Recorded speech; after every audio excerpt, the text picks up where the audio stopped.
Roger that, Oxide. UAV is online. Stand by.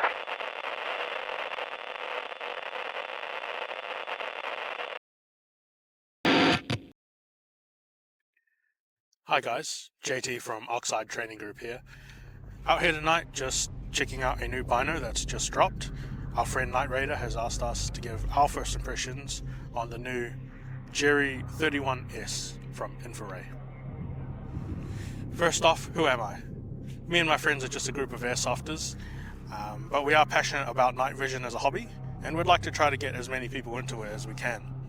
Full disclosure, Night Raider is a friend of ours, and I'm not taking any money to talk about this product or anything, but by being friends with Night Raider, what it does mean is it's given me a lot of opportunity to test a lot of different units, a lot of different tubes, maybe more than the typical consumer would have an opportunity to. Now, the reason why Night Raider has asked us to have a look at this unit in particular is because the original Jerry 31 did see quite a push around a year ago as a solid option for a entry-level dual tube unit. Now, I was never a big fan of the original Jerry 31, the biggest reason being the proprietary lenses that it uses. Not only were they very much inferior to a standard PVS-14 style lens, it wasn't possible to change over to them, so you were stuck with these low quality lenses. Now, with the newer Jerry 31H, my biggest issue with the original unit seems to have been fixed. These lenses are an upgraded design, and through testing, immediately it's apparent that they are a much better option than the originals. There is nowhere near the level of chromatic aberration that the Jerry 31 had. The lens quality itself is considerably higher. The picture seems quite a bit clearer. The lenses are stated to have a better anti-reflective coating and better low light performance, but all I can say is that switching to this unit from the Jerry 31, there is an immediate and noticeable upgrade in the image being seen by my eyes. Most importantly, the lenses on the new Jerry 31H are now PVS-14 style lenses. What this means is you can potentially swap them out for either Carson or RPO style lenses, etc. That goes for both the objective and the ocular lens. It also means that these lenses are now compatible with PVS-14 style accessories, so things like irises, lens protectors, bikini covers or filters will all work on the new Jerry 31H. Now, the Jerry 31H has added the ability to use CR123A batteries, like most modern devices. You still retain the ability to run it off a AA, which is nice. All you need to do is switch a battery cap to use either battery type. The original Jerry 31s only ran on a AA or battery pack. Now, the 31S has removed the battery pack port, so you are no longer able to run this off a battery pack. In my opinion, that's not the biggest downside, as if you're using a device of this level, I doubt you'll need to be using a battery pack for extended use.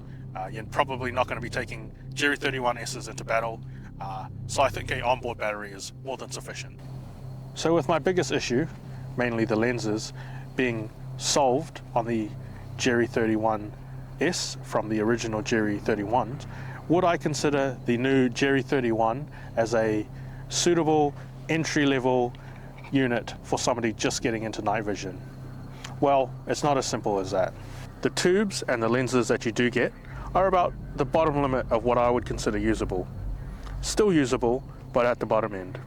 You can switch out the tubes, though this does require a bit of modifying, as it uses the NVT wired tubes and not a 2-pin connector. It's important to understand that unlike something like a Nocturne Industries Katana, it's not a housing where you get to pick what tubes and lenses you want. What's on the Jerry 31S is what you get. There's also a bit of a price increase of the Jerry 31S from the original Jerry 31s. That lower price is what made the original Jerry 31 a tempting option as an entry-level unit. With the price getting up there with the Jerry 31S, you're already paying a considerable amount of money it might be worth paying just a little bit more to get something maybe like these Nocturne Industries katanas.